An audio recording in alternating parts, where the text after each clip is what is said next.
Hello दोस्तों, मेरा नाम है विवेक पांडे और आपका मेरे यूट्यूब चैनल पर बहुत बहुत स्वागत है। आशा करता हूँ आप सभी लोग बहुत अच्छे होंगे।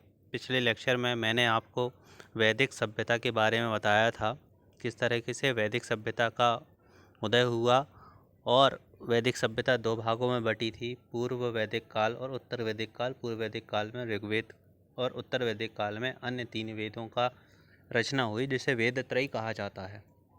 आज इस चैप्टर में मैं आपको बताने वाला हूँ। तो स्टार्ट करते हैं आज का लेक्चर। जनपदों और महाजनपदों का युग 600 ईसा पूर्व से लेकर 400 ईसा पूर्व तक। इस लेक्चर में हम क्या क्या जानेंगे। जनपद एवं महाजनपद से क्या आशय है, मगध साम्राज्य की स्थापना कैसे हुई, मगध साम्राज्य की आर्थिक, राजनीतिक, सामाजिक एवं धार्मिक परिस्थितियाँ कैसी थी, महावीर स्वामी और गौतम बुद्ध की प्रमुख शिक्षाएं क्या हैं। तो जब वैदिक सभ्यता चालू हुई थी तब वह ग्रामीण सभ्यता थी, जो धीरे धीरे विकसित होते गई और कुल यहाँ पर अब स्थायीकरण हो गया, कृषि कार्य बढ़ गया, लोग स्थायी होकर निवास करने लगे, जनसंख्या में वृद्धि हुई, सांस्कृतिक वृद्धि हुई, या प्रचार प्रसार हुआ। तो फिर जो गांव थे वो जनपद बने और कई जनपद मिल मिलकर महाजनपद का रूप धारण किए। पिछले अध्याय में अब हम शुरुआत करते हैं अपने वीडियो के लेक्चर की। पिछले पाठ में आपने पढ़ा कि आर्य लोग किस प्रकार नदियों के उपजाऊ मैदान में निवास करते थे। वे धीरे धीरे सिंधु, झेलम, सतलज, व्यास और सरस्वती नदियों की घाटियों मैदानों से आगे बढ़े। अब वे गंगा की ओर बढ़ेंगे। वे गंगा के उपजाऊ मैदान में बसने लगे। जंगलों को साफ कर उन्होंने खेती के लिए जमीन तैयार की, वहाँ जनपद बसाए। जनपद का मतलब है मनुष्य के बसने का एक क्षेत्र। जनपद का क्या अर्थ है? मनुष्य के बसने का एक क्षेत्र। इन जनपदों के नामकरण उनके स्थापना करने वाले जन या कुल पर था। जैसे कोई चेदी वंश का था तो उसने कुल का नाम रखा चेदी, उस जनपद का नाम रखा चेदी। कोई कुरु वंश का था तो उसने कुरु रखा। इसे आज हम कहते हैं, जो दिल्ली के पास है, दिल्ली का नाम पुराना है। इस तरीके से आगे पढ़ते हैं। महाभारत में अनेक जनपदों का उल्लेख है। वही इंद्रप्रस्थ की लड़ाई हुई थी, जो यही तो है वो महाभारत में इन्हीं जनपदों का उल्लेख है। भगवान बुद्ध के पूर्व 16 महाजनपद जैसे अंग, मगध, काशी, कौशल, वज्जी, मत्स्य, सूरसेन, अश्मक, अवंती, चेदी, गंधार, कंबोज आदि थे। अवंती महाजनपद के दो भाग थे, उत्तर और दक्षिण। उत्तर की राजधानी क्या थी? उज्जैनी। और दक्षिण की राजधानी थी माहिष्मती। तो माहिष्मती जो नर्मदा के किनारे है, और उज्जैन जो है वो क्षिप्रा नदी के किनारे है। महिष्मती को ही मानधाता कहते हैं। चेदी आधुनिक बुंदेलखंड है। इसकी राजधानी शुक्तमती थी। बड़े एवं शक्तिशाली जनपदों को महाजनपद कहा जाता था। इनके अधीनस्थ कुछ छोटे जनपद होते थे। महाजनपद जैसे मगध एक महाजनपद था। आज के मध्य प्रदेश के, चूँकि हम मध्य प्रदेश की तैयारी कर रहे हैं तो कुछ कुछ बीच में मध्य प्रदेश के पॉइंट ऑफ व्यू से भी फैक्ट आपके सामने आएंगे। आज के मध्य प्रदेश के क्षेत्र में अवंती और चेदी जनपद थे। उस समय के 4 शक्तिशाली महाजनपदों में से एक जनपद अवंती मध्य प्रदेश में था। तो 4 शक्तिशाली महाजनपद देखेंगे, उनमें एक था अवंती। यहाँ का राजा था चंड प्रद्योत, जिसकी सहायता किसने करी थी? बिंबिसार ने करी थी और अपना राजवैद को भेजा था। उसकी बेटी वासवदत्ता थी, जिसकी विवाह काशी के राजा उदयन से हुआ। आज भी उदयन और वासवदत्ता की कहानियाँ प्रचलित हैं। इन प्रेम प्रसंगों की व्याख्या कालिदास ने अपनी रचनाओं में करी है। इसी काल में बहुत से ऐसे राज्य थे राजा वंश के द्वारा नहीं निर्वाचित होते थे, जनता के द्वारा होते थे। इन राज्यों को गण संघ कहा जाता था। तो ऐसे 3 गण संघ हमको मिलते हैं, वो आगे हम बताएंगे। राजा को जनता चुनती थी, जबकि आज हम अपनी सरकार चुनते हैं, जैसा कि आज हम अपनी सरकार चुनते हैं। इन गणसंघों में कुछ थे मिथिला के वज्जी, कपिलवस्तु के शाक्य और पावा के मल्ल। देखिए इसमें वज्जी और मल्ल दिख रहे होंगे। 8 जब हम महाजनपद पढ़ेंगे तो उसमें शाक्य, वज्जी और मल्ल हमको पता चलेगा गण संघ। तो ये अलग से 3 है, इसलिए ये एग्ज़ाम के पॉइंट ऑफ व्यू से इम्पॉर्टेंट है। आधा जा लिखा है, आधा मामा, आधा ला लिखा है। तो जहाँ आधा आधा रहेगा वहाँ आप समझ जाइएगा कि गणसंघ यही दोनों हैं। जनपदों के नामकरण उनके संस्थापक जन या कुल के नाम पर किए गए थे, ये पढ़ लिया हमने। अधिकांश महाजनपद विंध्य के उत्तर में थे, यानी भारत की पश्चिम सीमा से लेकर बिहार तक फैले हुए थे। जनपदों एवं महाजनपदों में राजा का पद वंशानुगत होता था, जबकि गणसंघ में राजा को जनता चुनती थी। जो विंध्य के नीचे महाजनपद था वह सिर्फ एक ही जनपद था, जिसका नाम था अश्मक। ये है भारत का मैप, इसमें 16 महाजनपद दर्शाए गए हैं। मानचित्र को ध्यान से देखें, प्राप्त जानकारी के अनुसार तालिका को पूरा करें। इसमें आपको क्लियर नहीं समझ में आ रहा होगा, मैं आपको एक नया मैप दिखाता हूँ। इस मैप में क्लियर व्यू आ रहा है। सबसे टॉप पर है कंबोज, यहाँ है कंबोज। फिर है गांधार, यह है गांधार एरिया जो कि ऊपर वाले तक्षशिला वाले क्षेत्र में है। फिर है कुरुक्षेत्र दिल्ली के पास वाला। मत्स्य राजस्थान वाला। अवंती ये है नर्मदा नदी को पूरा घेरते हुए, क्योंकि महिष्मती यहाँ की राजधानी थी। फिर नीचे जो है सुरसेन है, उसके नीचे है चेदी, सबसे नीचे है अस्मक जो कि साउथ का है। ये क्वेश्चन भी कई बार आता कि साउथ में बिल्कुल कौन सा था, तो अस्मक था। ये है मगध, उसके ऊपर है काशी। फिर इधर है अंग, ये है। और जो है ये वज्जी, मल्ल और कौशल। और बीच में जो रेड वाला है ये है वाशी, यानी वाराणसी, यही है वाशी। इस तरीके से 16 महाजनपद हमको मैप में शो हो रहे हैं। विभिन्न जनपदों, महाजनपदों तथा गणसंघों के लोगों के बीच वैवाहिक संबंध थे। वैवाहिक संबंधों के बाद भी इन जनपदों, महाजनपदों व गणसंघों के बीच साम्राज्य विस्तार को लेकर युद्ध हुए। धीरे धीरे 16 महाजनपदों में से 4 शक्तिशाली महाजनपद बन गए। सभी जो जनपद थे वो नष्ट होते गए, और नष्ट क्या हुए, वो सम्मिलित होते गए किसी बड़े महाजनपद में, क्योंकि युद्ध हुआ तो साम्राज्य का विस्तार हुआ। ये थे अवंती, मगध, कौशल और वत्स। इन्हीं के बारे में हमको ज़्यादातर पढ़ना है, और मगध को विशेष तरह पढ़ना है, क्योंकि सबसे अधिक शक्तिशाली और बड़ा महाजनपद यही था। अवंती, मगध, कौशल और वत्स। अपनी शक्ति बढ़ाने और सीमाओं का विस्तार करने के लिए मगध सदैव युद्धरत रहा। परिणाम स्वरूप वह सभी जनपदों और महाजनपदों में सर्वशक्तिमान बन गया। अब मगध साम्राज्य की स्थापना एवं विस्तार पढ़ेंगे। लगभग 544 ईसा पूर्व से लेकर 430 ईसा पूर्व तक 16 जनपदों में मगध जनपद सबसे शक्तिशाली था। मगध को एक बड़े साम्राज्य के रूप में विकसित करने का पहला चरण हर्यक वंश के राजा बिंबिसार के नेतृत्व में पूरा हुआ।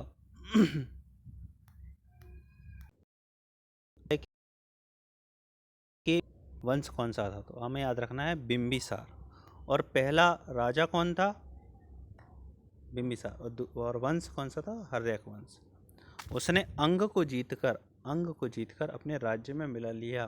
तो प्रश्न आएगा कि हर्यक वंश को जीतकर किस राज्य को मिलाया गया, तो अंग ने मिलाया था, अंग राज्य को मिलाया था। इसके अलावा उसने वैवाहिक संबंधों के माध्यम से अन्य राज्यों से मधुर संबंध बनाए। इसके अंतर्गत कौशल, वैशाली तथा मद्रकुल यानी पंजाब तक राजनीतिक प्रतिष्ठा को बढ़ाया। वह अवंती महाजनपद को जीत न सका क्योंकि उस समय चिंदप्रद्योत था। चिंदप्रद्योत बहुत शक्तिशाली था। तो उसने वहाँ के शासक चिंदप्रद्योत से मित्रता कर ली और मगध को मित्रता करने से क्या हुआ, चिंदप्रद्योत ने कभी उस पर हमला नहीं करा और मगध को ईसा पूर्व 6ठी शताब्दी में सबसे अधिक शक्तिशाली राज्य बनाया। तो वहाँ से रक्षा भी हो गई और शक्तिशाली बना लिया। उसकी राजधानी राजगीर थी। उस गिर ब्रज कहते थे।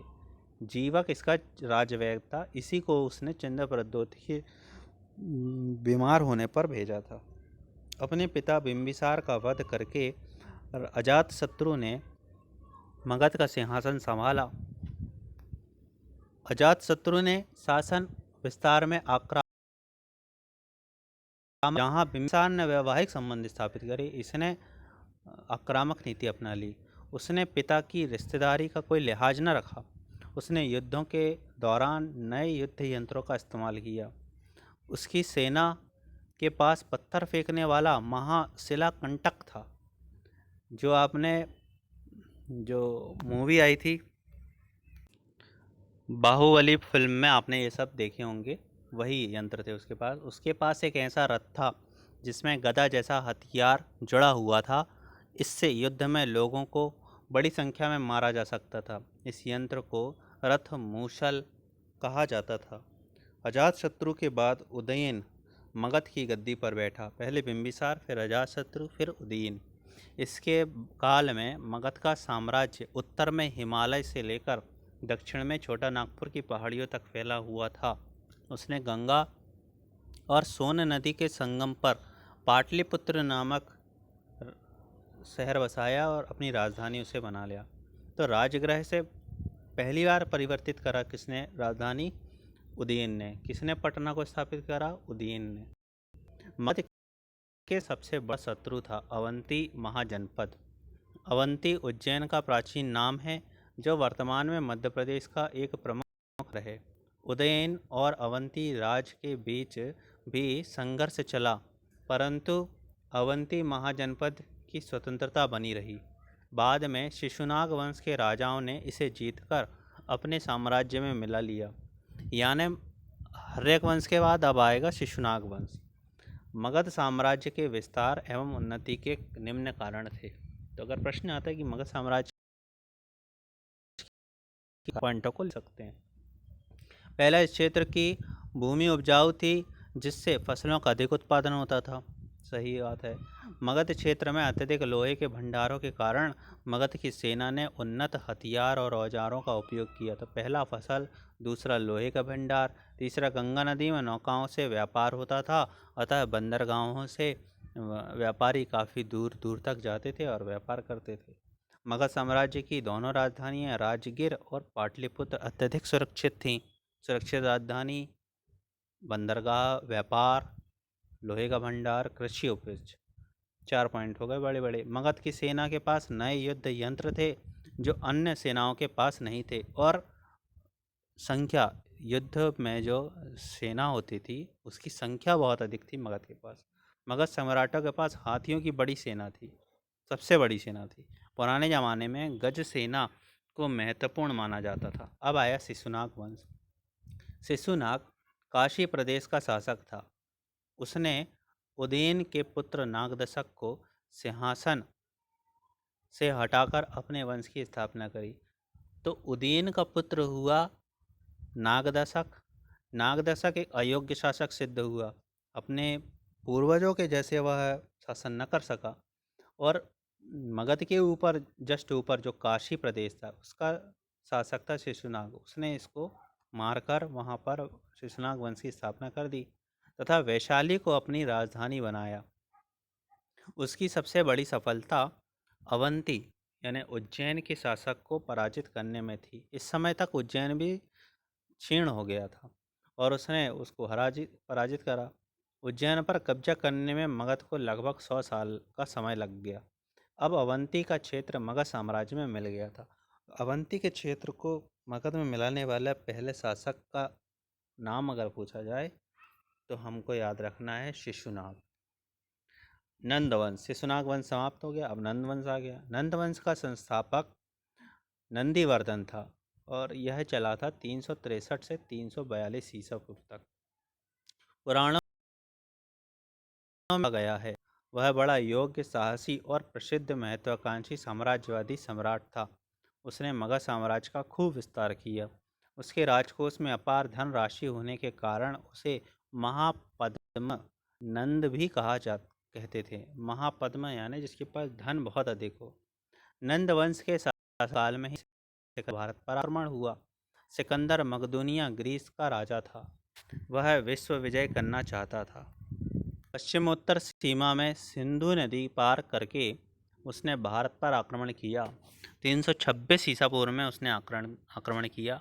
पंजाब के कुछ भाग पर उसने विजय प्राप्त की, किंतु मगध के सम्राट की शक्ति के विषय में सुनकर उसकी सेना ने आगे बढ़ने से इनकार कर दिया।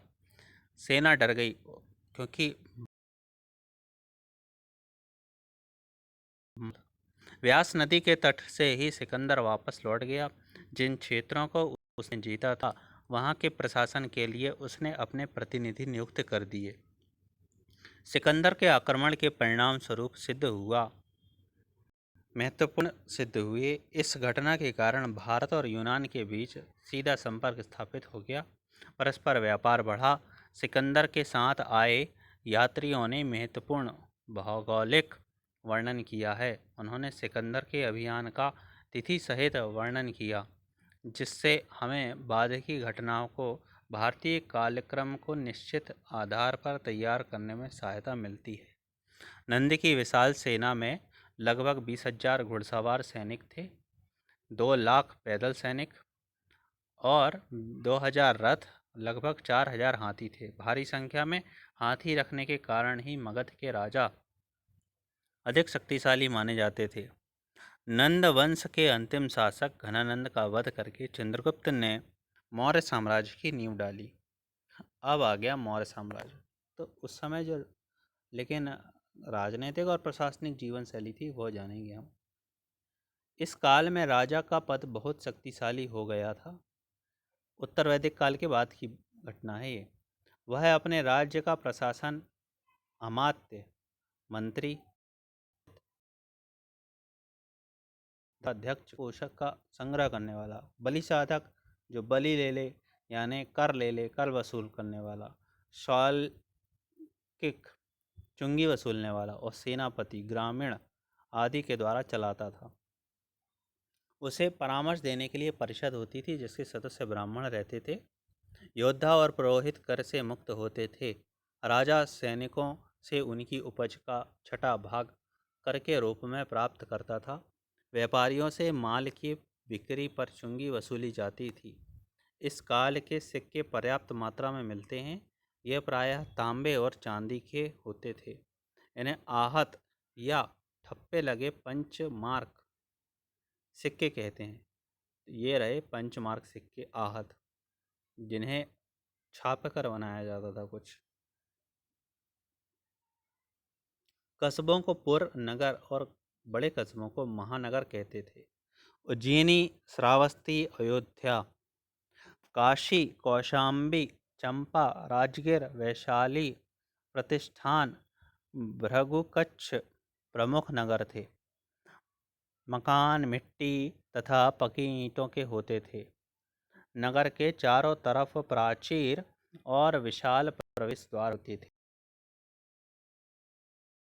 बीच में उज्जैनी और अयोध्या, तो अयोध्या तब से थी, लेकिन कई लोगों ने अयोध्या पर विवाद खड़ा कर दिया।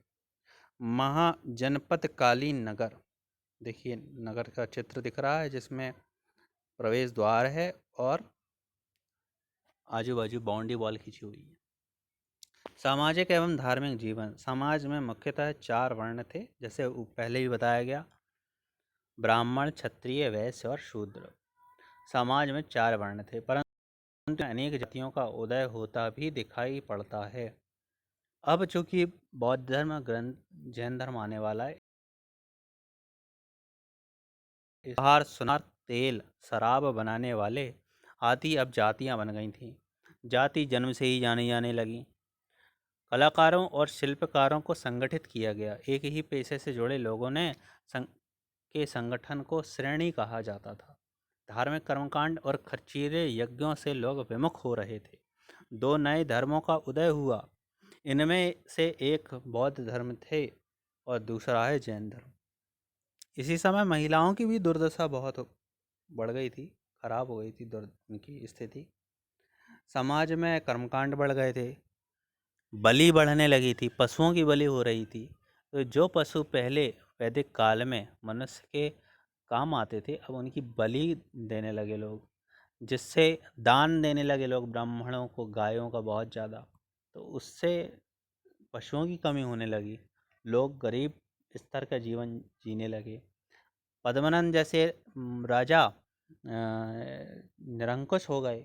उन्होंने विलासितापूर्ण जीवन जीना शुरू कर दिया। मदिरा के पान करने लगे लोग।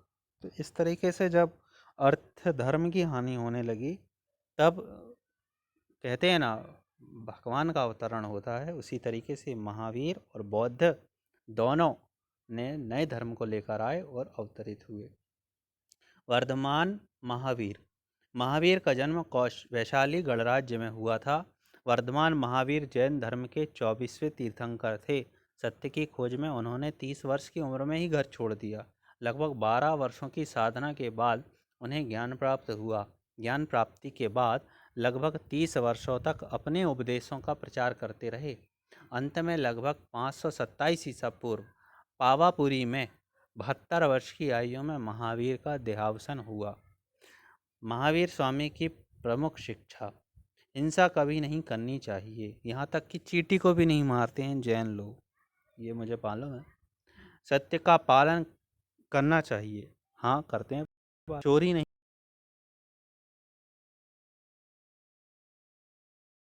करनी चाहिए और ब्रह्मचर्य का पालन करना चाहिए। जैन धर्म में जो महावीर स्वामी ने बताया, वे आज के समय में प्रयोगात्मक तौर पर बहुत कठिन हो जाते हैं। उसी तरीके से उसी समय में भी इतने कठिन थे, क्योंकि समाज ही ऐसा था। तो उसको देखते हुए फिर बौद्ध धर्म जो आया, उसमें मध्यम मार्ग अपनाए महावीर स्वामी के बाद गौतम बुद्ध जी ने। गौतम बुद्ध के बचपन का नाम सिद्धार्थ था। नेपाल के तराई क्षेत्र में लुम्बिनी नामक स्थान पर इनका जन्म हुआ। बचपन से ही गौतम के मन ध्यान और आध्यात्मिक चिंतन की ओर था। 29 वर्ष की उम्र में ये घर से ज्ञान प्राप्त करने के लिए निकल पड़े और अपने एक ही पुत्र राहुल और पत्नी को छोड़कर चले गए। लगभग 7 वर्षों तक भ्रमण करा और बोध गया स्थान में एक पीपल के वृक्ष के नीचे उन्हें ज्ञान प्राप्त हुआ। तब से वे बुद्ध अर्थात प्रज्ञावान कहलाने लगे। ज्ञान प्राप्ति के बाद बुद्ध ने अनेक वर्षों तक अपने सिद्धांतों का प्रचार करा। 483 ईसा पूर्व वैशाख पूर्णिमा को कुशीनगर, जो कि आज उत्तर प्रदेश में स्थित है, में बुद्ध का देहावसान हो गया। बुद्ध की शिक्षाएं इस प्रकार से हैं। दुख का कारण तृष्णा है। तृष्णा यानी लालच। तृष्णा से मुक्त होकर ही निर्वाण प्राप्त किया जा सकता है। अष्टांगिक मार्ग, 8 तरीके के मार्ग जो कि बुद्ध जी ने दिए, का पालन करने से नैतिक नियम अपनाने चाहिए। किसी भी प्राणी की हत्या नहीं करना चाहिए, चोरी नहीं करना चाहिए, झूठ नहीं बोलना चाहिए, मादक द्रव्यों का सेवन नहीं करना चाहिए, व्यभिचार नहीं करना चाहिए। आगे चलकर इन दोनों धर्मों ने बहुत उन्नति की। बौद्ध धर्म एशिया के विभिन्न देशों में पहुंच गया। आज सबसे अधिक बौद्ध धर्म के अनुयायी चीन में हैं, जो कि महायान शाखा के हैं। जैन धर्म का भारत के विभिन्न क्षेत्रों में प्रचार प्रसार हुआ। जैन धर्म भारत में ही प्रचार प्रसार हुआ, इसे अन्य देशों में इसका प्रचार नहीं हुआ। वहीं बौद्ध धर्म पूरे एशिया में फैल गया। अष्टांगिक मार्ग कौन कौन से हैं देखिए: शुद्ध विचार, शुद्ध संकल्प, शुद्ध वाणी, शुद्ध व्यवहार होना चाहिए, शुद्ध जीवन होना चाहिए, शुद्ध उपाय होना चाहिए, शुद्ध ध्यान, शुद्ध समाधि का पालन करना। ये होगा अष्टांगिक मार्ग। अभ्यास प्रश्न है, आप इनके स्क्रीनशॉट लेकर इनके अभ्यास को सॉल्व कर सकते हैं। वीडियो बड़ा हो रहा है इसलिए मैं इस वीडियो में सॉल्व नहीं करवा रहा हूँ।